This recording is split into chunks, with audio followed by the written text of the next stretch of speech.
Ada seorang laki-laki bermimpi. Di dalam mimpinya itu seorang laki-laki ini melihat seorang laki-laki. Jadi seseorang melihat seseorang itu seorang yang lainnya di dalam mimpi. Dia menceritakan di dalam mimpinya itu bertemu seorang, kemudian si laki-laki ini yang bermimpi bertanya kepada orang laki-laki yang diimpikan di dalam mimpinya itu, "Ma fa'alallahu bika?" Apa yang Allah perbuat? Apa yang Allah perbuat denganmu? Ditanyai begitu. Kok bisa kamu jadi seperti ini? Apa yang diperbuat, yang telah diperbuat oleh Allah untuk kamu? Qala dawu sapa, qala ngucap sapa rajul. Jadi lalu si laki-laki yang ada di dalam mimpi ini berkata, "Da'ni fa inni lam atamakkan min ghuslin yauman minan jinabah." Da'ni ninggalno sira ing ingsun. Fa inni krana sak temene ingsun iku lam atamakkan ora kongang. Iku lam atamakkan ora kongang sapa ingsun min huslin saking adus yauman ing dalam suwiji dina minan jinabati saking janabah. Kata si laki-laki itu ketika ditanya oleh orang yang memimpikannya, apa yang telah diperbuat oleh Allah untuk kamu sehingga kamu seperti ini? Dijawab oleh laki-laki itu, "Da'ni, wis tinggalkan saya. Wis aja direken awak dhewe. Aku aja direken wis nganti wae dikongkon nganti dapat."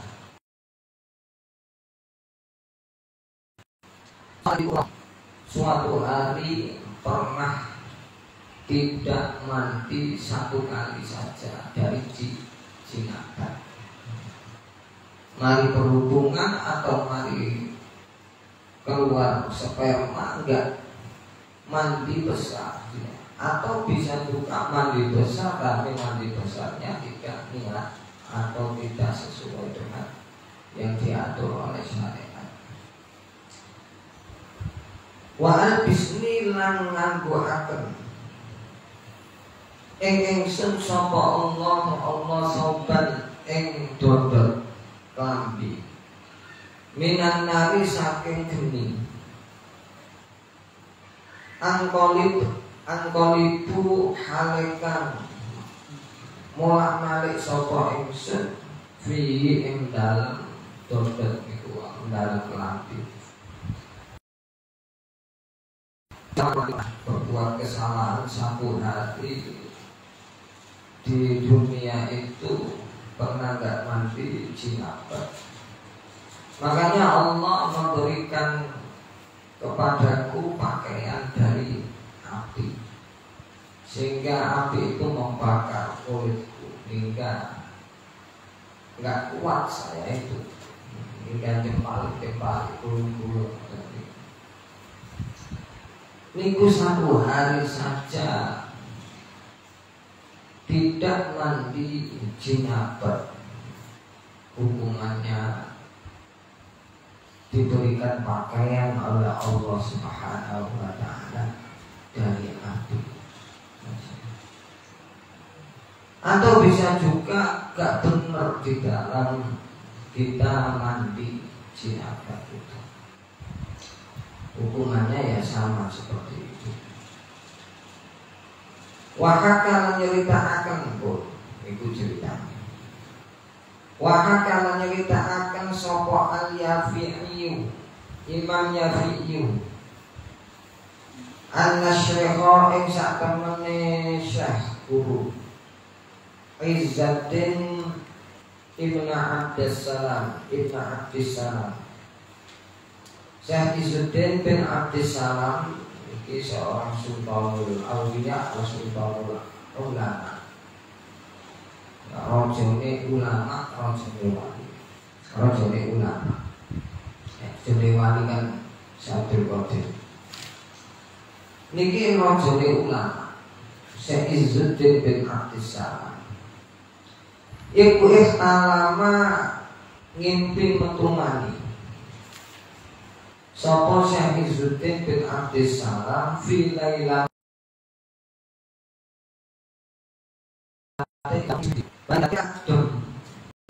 suatu hari diceritakan oleh Imam Yafi'i. Syekh Yafi'i itu menceritakan bahwasanya gurunya Syekh Izzuddin bin Abdissalam pernah suatu malam yang dingin itu beliau tidur, terus di dalam tidurnya keluar sperma. Di malam itu malam yang sangat dingin, bayangkan dingin sekali. Tinggalnya di daerah pemukiman yang ketika musim dingin yang sangat dingin. Bahkan ketika musim hujan itu hujannya hujan salju. Saya hujan itu. Fa'ata ilal ma'. Lalu beliau bangun dari tidurnya, mendapati beliau itu sedang junub. Akhirnya beliau pergi ke kamar mandi untuk mandi besar. Tapi apa yang didapatkannya di kamar mandi itu? Fa'ata mongkolakani sopo Syekh Izzuddin bin Abdissalam ilal ma'i maring banyu, mencari air di tempat manapun gak ada. Wawahale utawi ma' iku jamidun kan atos, airnya sudah membeku saking dinginnya. Cari air sing mencair dengan daerahnya. Waktu itu musim yang sangat dingin sehingga airnya membeku. Untuk mencairkannya ya otomatis menggunakan kayu bakar, dibakar dikodok.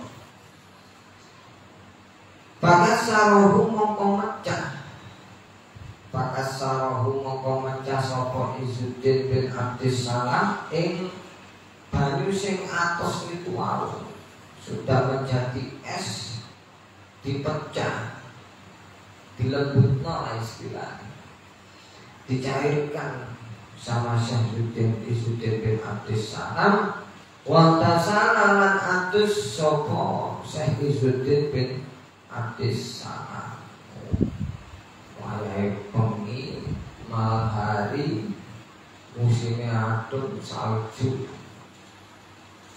dalam keadaan junub kepingin mandi, airnya membeku. Berusaha Syekh Izzuddin ini gimana supaya hilang hadas besarnya ini dengan cara dia mandi. Akhirnya dipecah batu es batunya itu, dilelehkan dengan dipanaskan api, digodok mencair, lalu dibuat mandi. Tapi ya meskipun digodok mencair ya masih dingin awalnya. Wa kanat ruhu takhruju min syiddatil barad. Wa kadat lan par apa ruhu rohe Izzuddin bin Abdissalam iku takhruju metu min syiddatil baradi krana saking arahe batin adem. Digaya adus. Waduh mungkin cek tetap adus. Padahal ya bisa kan dengan tayamum. Tapi ya gak mampu Syekh Izzuddin ini. Sampai hampir rohnya itu keluar saking batin Kemudian Tumakhtanama nuli ngimpi metu mani di lailatin saniyatin ing dalem wengi saniyatin kang saniyan hale kang kepindho, di mana berikutnya Izzuddin bin Abdus Salam junub lagi. Fa'ata mongko nekani sapa Izzuddin bin Abdus Salam ilal ma'i maring banyu, cari air. Tapi yang didapatinya ya seperti yang awal itu, membeku, dipecai, esnya itu dipecah, dilembutno, lalu dicairkan, dibuat mati. Iltasala halekan atus sapa Izzuddin bin Abdus Salam. Waduh koyo ngono detek. Akhirnya apa? Bahwa siang mongko kelenger sapa Izzuddin bin Abdus Salam alaihi ing atase mati kuat. Begitu mati langsung semaput. Dan apa sebelumnya mati itu mencair balokan es batu. Sudah mencair dibuat mati. Begitu dingin akhirnya semaput. Sampai semaput. Saking adem. Saking adem. Basami amoko krungu. Akhirnya ketika beliau ini semaput, Izzuddin ini mendengarkan suara. Basami amoko krungu sapa Izzuddin bin Abdus Salam yuqalu hale den ucapaken lahu maring Izzuddin bin Abdus Salam iki. Ada suara yang mengucapkan terhadap Izzuddin bin Abdus Salam iki suara kaya ngeten. Apa lau awidonnaka, nyektine bakal ganti temen sapa ingsun ing sira biha sebab arahe atus niku wau bilailatin haridan.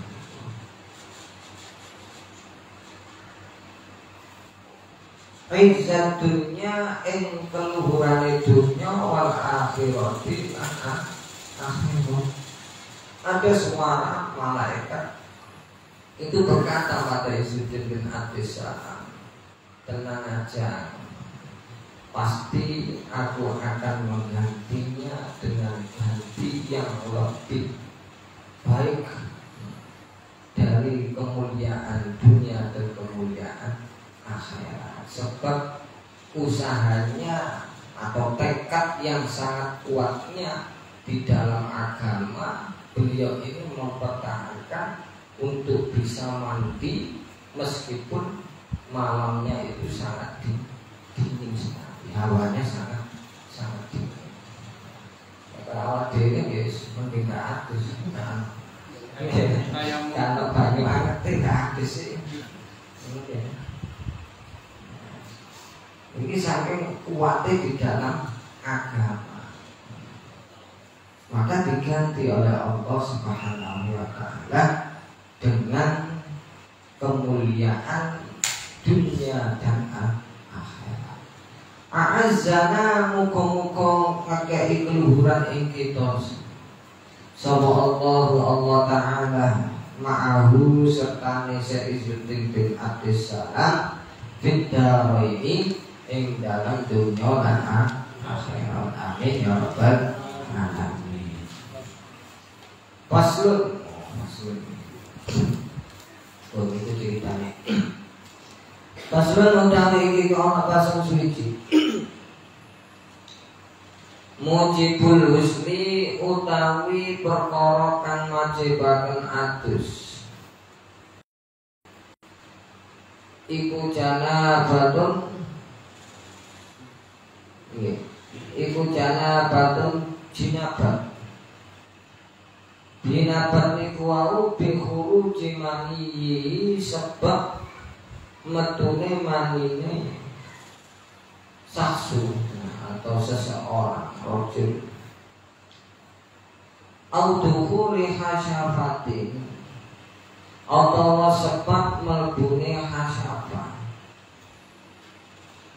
au qadariha utawa kira-kirane hasyafah. Farjan melbunan di farjan ing farji, termasuk salah satu sebab diwajibkan mandi besar adalah karena jinabat. Jinabat itu macam-macam sebabnya. Yang pertama adalah bihuruji manihi, sebab keluar sperma, baik dilakukan secara sengaja maupun tidak sengaja. Baik keluar ya wajib mandi jinabat. Keluar ini dari mananya? Keluar ini dikatakan keluar ini mulai dari mananya? Kalau laki-laki jauh, misalkan kayak mriki itu gimdal duki lah. Tapi dikatakan keluar yang tidak mewajibkan mandi, laki-laki itu mandinya masih di yang di batangnya gitu. Jadi belum sampai keluar tenjobo, itu tidak wajib mandi. Tapi itu dikatakan sudah dikatakan balik.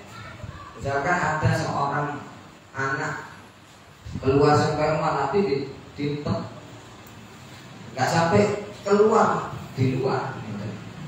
Nah itu dikatakan anak tersebut sudah balik, karena keluarnya mani itu dari tempatnya, sudah keluar dari tempat, meskipun nggak keluar dari alat kelaminnya.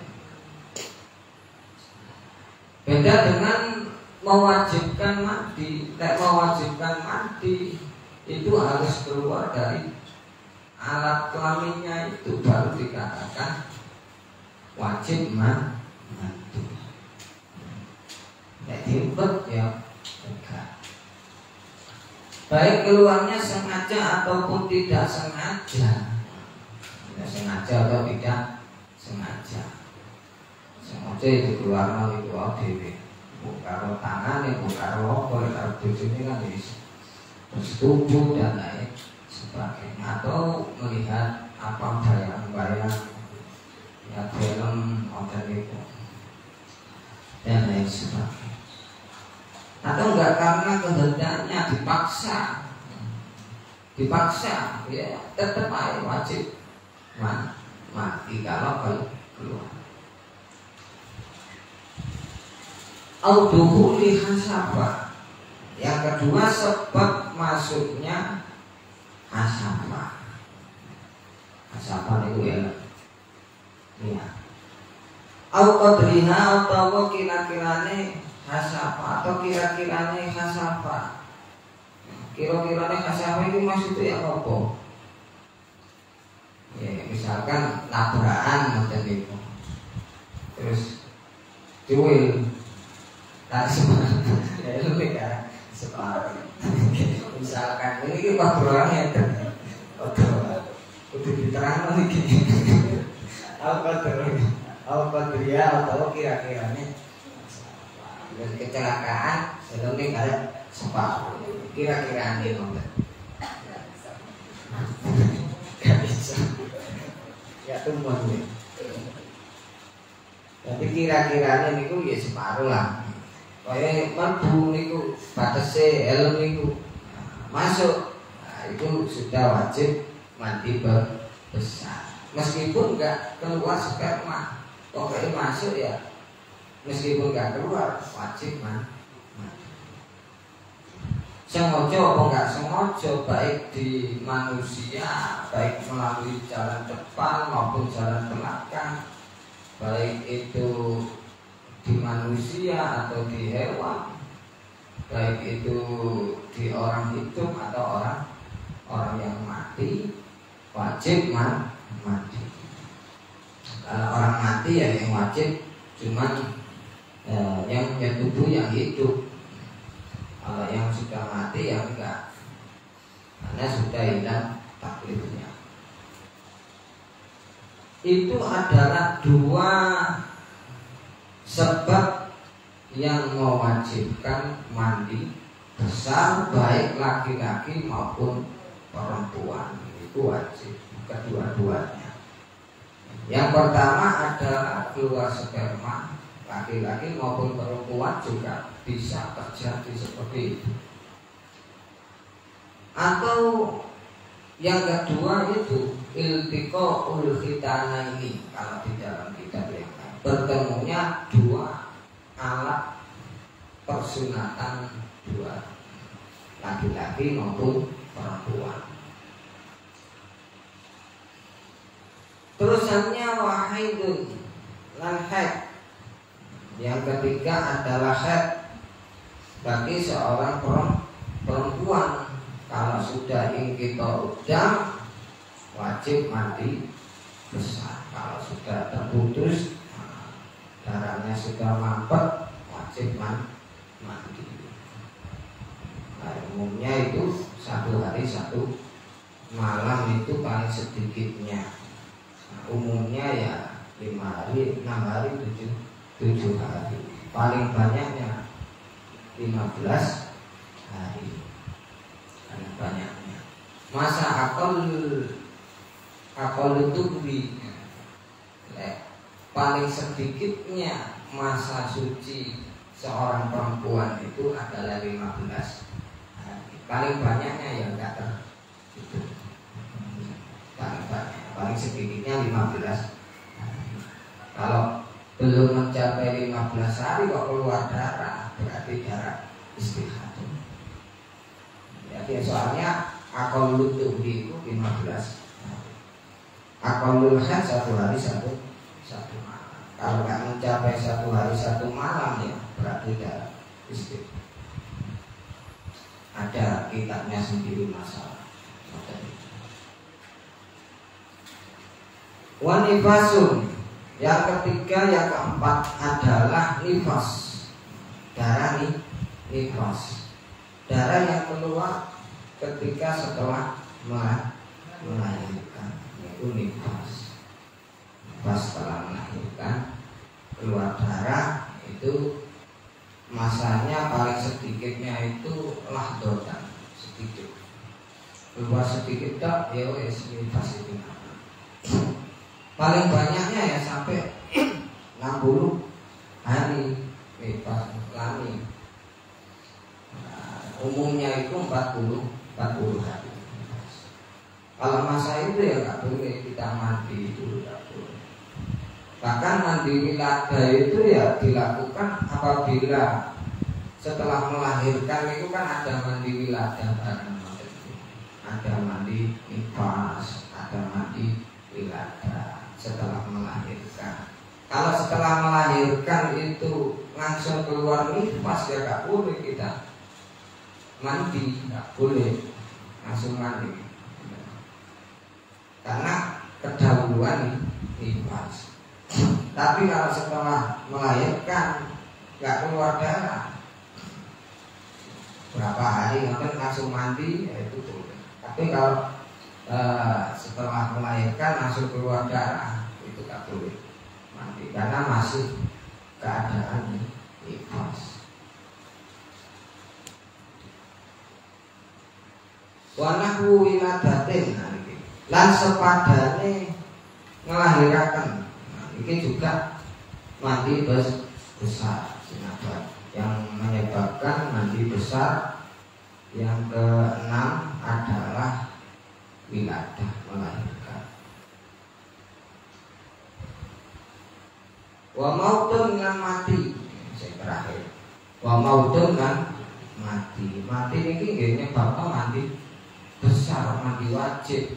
Berhubung sing mati iki gasok mandi dhewe, akhirnya sing punya kewajiban sing boleh.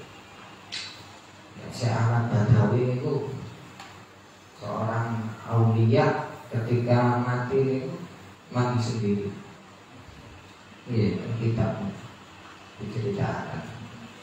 termasuk wamin karomati Syekh Ahmad Badawi itu ketika mau meninggal atau ketika meninggal itu dia bangun masih sendiri.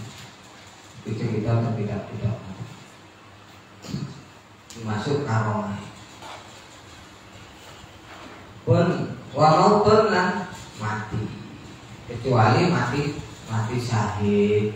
Mati syahid itu nggak wajib dimatikan, nggak boleh haram. Syahid itu banyak sekali, ada syahid di dunia wal akhirah, ada syahid di akhirah saja, ada syahid di dunia saja. Yang nggak boleh dimandikan adalah syahid di dunia wal akhirah dan syahid di dunia. Kayak syahid akhirat itu wajib dimandikan. Syahid akhirat itu kata yang kelem, terus kebakaran, kecelakaan, seorang wanita yang melahirkan meninggal, nah, itu termasuk syahid bila mata. Nah itu wajib dimatikan kalau syahid bila. Meskipun matinya itu tenggelam, juga wajib dimandikan. Kok wis matine tenggelam, wis jemek harus dimatikan. Si wajib dimatikan. Syahid di dunia wal akhirat itu ya contohnya ya perang fisabilillah. Kalau syahid di dunia saja ya perang, dia ikut perang tapi tujuannya karena untuk mencari dunia. Tapi karena Allah Subhanahu wa Ta'ala, karena mengejar yang lainnya, pangkat atau ingin dijuluki pemberani yang hebat dan lain sebagainya, itu syahid di dunia saja. Orang kan ngertinya dia orang syahid, tapi Allah Subhanahu wa Ta'ala di akhirat tidak menjadikan dia menjadi syahid akhirat. Makanya di dunia dia dihukumi tidak wajib dimandikan, sebagaimana syahid di dunia wal akhirat.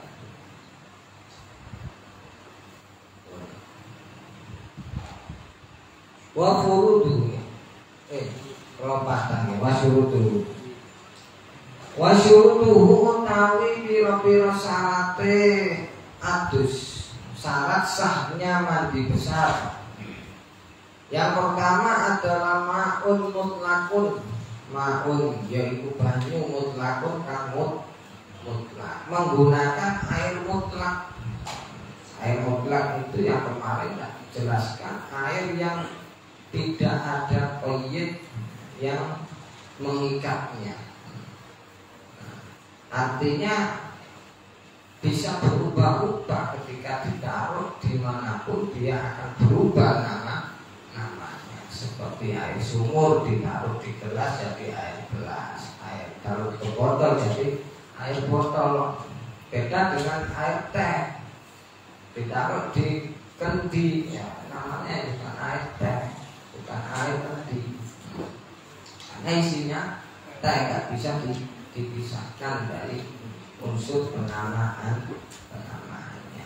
Supaya air sumur itu air mutlak, air laut, termasuk juga air sungai, air hujan, air sumberan, itu ya, termasuk juga air embun. Embun itu air mutlak. Syarat yang pertama adalah menggunakan air yang mutlak. Wa ada muhailin. Syarat kedua wa ada muhailin lan ora anane kang ngaling-ngalingi. Wala muhayyirun lan ora anane perkara kang ngowaken. Iki sing ketiga. Lil ma'i maring banyu alal udwi ing atase anggota badan. Contohnya apa karo kawasahin kaya dene kotoran tahta dufrin ing dalam nisore kuku. Iki contohnya sing wa adamu hailin. Tidak ada penghalang yang menghalangi sampainya air mengenai kulit itu. Contohnya adalah seperti kotoran yang ada di bawah kuku, itu harus dihilangkan, dibersihkan ketika mandi. Sebelum mandi dibersihkan kotorannya, karena bisa menghalangi sampainya air ke tubuh. Atau bahkan yang lainnya seperti motor, itu biasanya pengesan, nah itu termasuk perkara yang menghalanginya. Atau gaji yang menempel, atau motor lagi cat motor itu bisa menghalangi sampainya air ke perkataan. Itu harus dihilangkan. Terus wala mughayyirun lil ma'i alal udwi. Tidak ada perkara yang bisa merubah air ketika kita pergunakan untuk membasuh anggota tubuh kita. Contohnya apa? Di sini dicontohkan wakaza faronit. Ini contohnya sing wala muwayyirun lil ma'i ala udwi. Wakaza faronin koyok minyak zafaron. Wasondalin lan wit sondal. Wasidrin lan godhong widoro. Jadi tidak ada perkara yang bisa merubah air ini, merubah dari kemutlakan air tersebut, sehingga air tersebut tidak suci mensucikan, tapi hukumnya suci tapi tidak mensucikan karena tercampur dengan perkara yang suci yang bisa merubah air tersebut. Saat ini kayak sabun ngoten niku. Jadi sebelum kita mandi itu jangan sabunan dulu. Jadi menggunakan air mutlak dulu, air biasa itu dulu, dengan niat mandi besar 3 kali merata, baru kita sabuni. Kalau sabunan dulu, nah, kita sabuni pertama kita siram ya. Tapi kan belum merata, meskipun niat kan belum merata. Terus kita sabunan. Nah, yang kedua mengatakan serat. Nah ini air akan berubah dengan sabun itu tadi, sehingga air tersebut nggak suci tapi nggak bisa mensucikan juga, karena tercampur dengan perkara yang suci yang bisa merubah kemutlakan air tersebut, kekuatan air tersebut untuk mensucikan. Tapi kalau mandi jangan langsung dicampur sabun. Mandi besar. Wajarul ma'i alaihi. Wajarul ma'i lan milekaken banyu alaihi ing atase udwin. Syarat sahnya yang kedua adalah mengalir. Yang kedua, yang keempat ini adalah mengalirkan air. Dialirkan air itu nggak bisa diusap-usap tok, kita aduk terus dirataan baru ini disekol, nggak boleh, harus dialirkan. Namanya mandi itu mengalirkan. Kalau diusap ya bukan mandi namanya, harus dialirkan. Itu termasuk syarat sahnya kita mandi besar. Terusannya wafuruduhu utawi piro-piro fardune sing wajib rukune.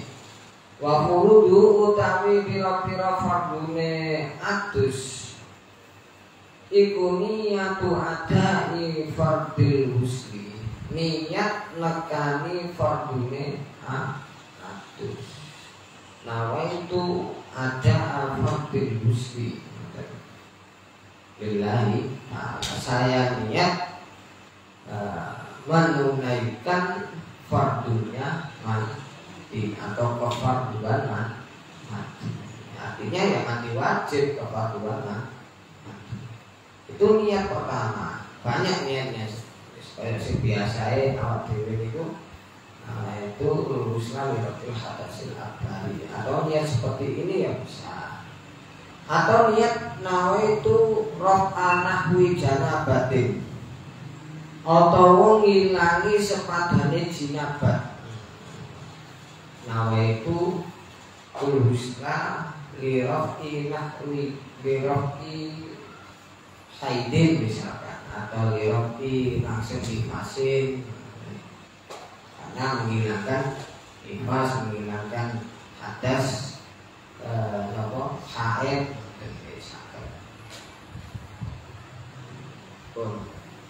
Yang pertama adalah niat. Cuma ada dua.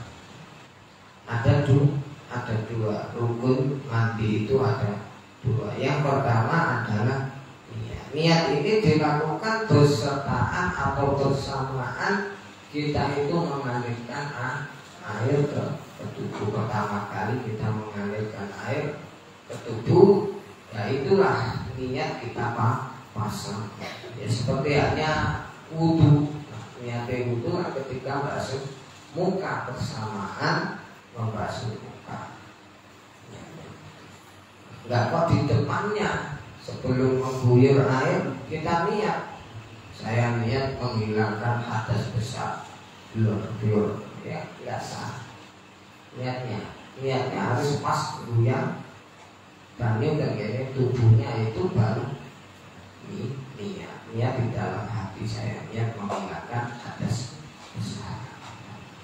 Niat mati menghilangkan hadas besar. Tetap. Pun watakmimu, ini yang kedua. Rukun mandi besar atau fardu mandi besar yang kedua adalah watakmimu dhahiril badani, lan merataaken dhahire badan hatta ma ing perkara takal kulfati ing dalam saknisore kulfa kulub minal aklafi saking wong kang pira-pira wong kang durung sunat. Diratakan bil ma'i kelawan banyu, meratakan air ke seluruh tubuh yang tampak saja, hingga bagian di bawah kulub bagi orang yang belum sunat. Kulub itu semua dari sunat yang untuk kulub itu. Ini yang sunat di bawah kulubnya itu harus dibuka kena air. Mereka yang kasar karena yang di bawah kulub itu dihukumi sebagai dohir badan. Nah, itu harus kena air ketika mandi besar. Ketika sunat diratakan sampai mengenai semuanya. Kalau perempuan ya ketika ketika jongkok itu yang tampak itu yang dohir, itu harus kena. Ketika mandi besar harus kena air.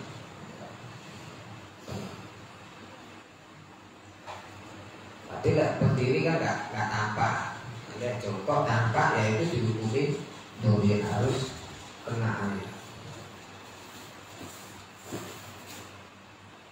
Bakun utawi iki ku ana cabang suwiji layajitu ora wajib.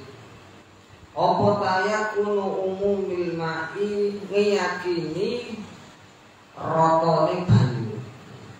Bal yakfi balik cukup fi ing dalem apa fi ing dalem takmimul ma'. Contohnya apa kang wudu'i kaya wudu? Oh ngeten.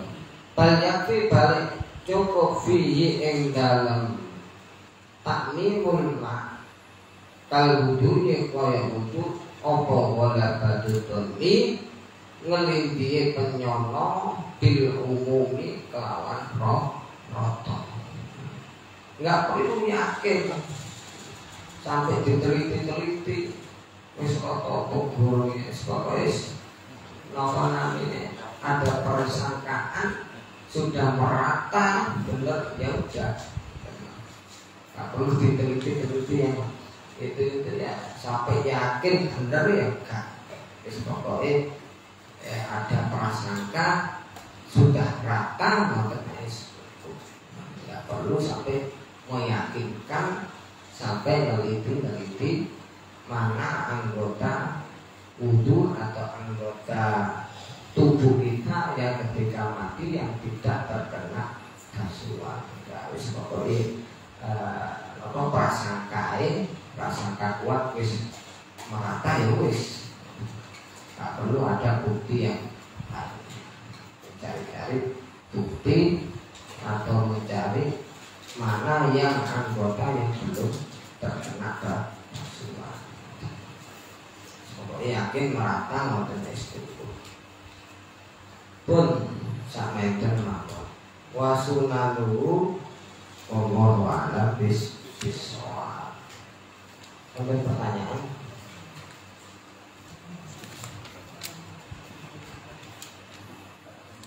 Mungkin Ustaz dari kami. Nggih. Saumpami menawi badhe adus agar dilepat menika wonten anggota badan ingkang kados rambut napa-napa kuku napa dipotong dhisik sampun derek adus jan kok. Nek ana rambut ingkang monokok atus putih ngoten kuku wis putih. Jadi di dalam anggota badan kita atau tubuh kita ketika masih jinabat dan belum kita mandi terus ada yang rontok itu gimana? Apa harus dikumpulkan sampai kita mandi, kita cuci dan lain sebagainya? Apa tidak? Sebenarnya ya nggak perlu. Sebenarnya di dalam Islam nggak perlu kita itu sampai ngumpul-ngumpulkan, nggak. Cuma lebih hati-hati. Memang ada khilaf dan ada hadisnya. Makanya Sayyidina Ali itu napa namanya botak gundul kathah rambutnya itu. Karena wedi rambutnya itu wonten sing rontok, sing gak kebasuh. Memang ada khilaf di dalam masalah itu dan yang muktamad itu ya gak perlu itu, cuman untuk kehati-hatian ya lebih baik hati-hati dalam masalah rambut sing rontok itu. Tapi aslinya yang kata perlu, kecuali ketika mati ada anggota namanya rambut yang nggak kebasuh, yang nggak kena, nah itu baru dimasalahkan. Tapi kalau sebelum kita mandi kok ada yang rontok itu nggak perlu juga, harus dikumpulkan. Tapi yang lebih hati-hatinya itu ya itu tadi seperti Sayyidina Ali aja berhati-hati dalam masalah itu, apalagi kita. Tapi yang lebih baik itu kita hati-hati aja.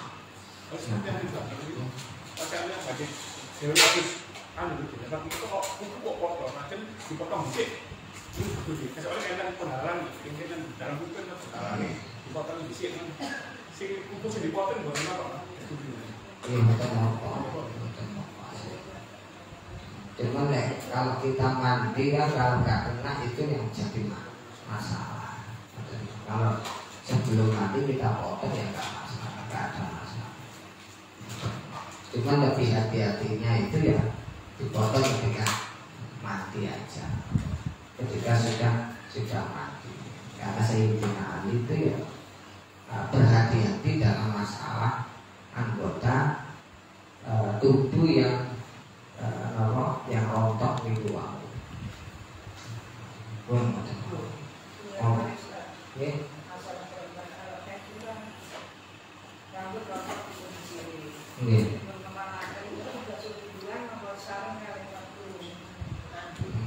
Waktu sarang mandi itu, atau bisa juga sebelum mandi ya kita niati ya gak apa-apa, boleh. Karena di dalam mandi itu kan fardunya cuma dua, niat dan meratakan air ke seluruh tubuh. Di situ nggak ada mualah, wajib mualah terus menerus nggak ada. Misalkan sampai cicil gitu, itu nopo. Dan Singapura begini itu ramasin, jadi ramasin macam itu. Nah itu Islam di hadasil hadas roksi, cari roksi namanya itu. Itu betul nopo yang dicicil, subuhe aduh biasa. Tadi kan boten ketor kan. Nek keramas. Boten ketor, materinya dicicil. Nggih dicicil. Boten nopo nek dicicil. Nggih kaya niku wau sampean basuh sendiri sebelum mandi ya enggak apa-apa. Tapi kalau belum selesai ya enggak boleh. Maksudnya ini kita udah nunggu darahnya itu memang berhenti. Kalau masa haid masih haid terus dicuci ya nggak boleh. Nanti yang roket itu ya nggak boleh. Kecuali sudah berhenti darah haidnya, mungkin mandinya ditunda. Kan itu kalau sudah berhenti belum mandi itu statusnya kan masih jinabah. Tapi kalau belum berhenti itu ya jinabah, haid ada larangan itu tadi mandi sebelum mandi. Jadi kalau sudah kita udang itu baru boleh dicuci, meskipun mandinya nanti mendekati sholat misalkan, ya nyucinya sebelum waktu sholat itu masih jauh, dicuci dulu, dikumpulkan, dicuci dulu. Tapi sudah berhenti haidnya, nggak apa-apa. Mungkin udah paham ya, karena masih haid. Karena mandi dalam keadaan haid nggak boleh mandi, karena ibadah. Nggak boleh main-main di dalam masalah ibadah.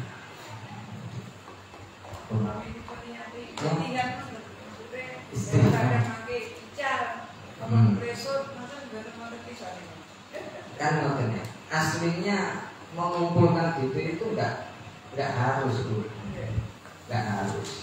Di dalam agama itu nggak apa-apa. Dan kayak kita konten itu nggak apa-apa, nggak harus dikumpulkan.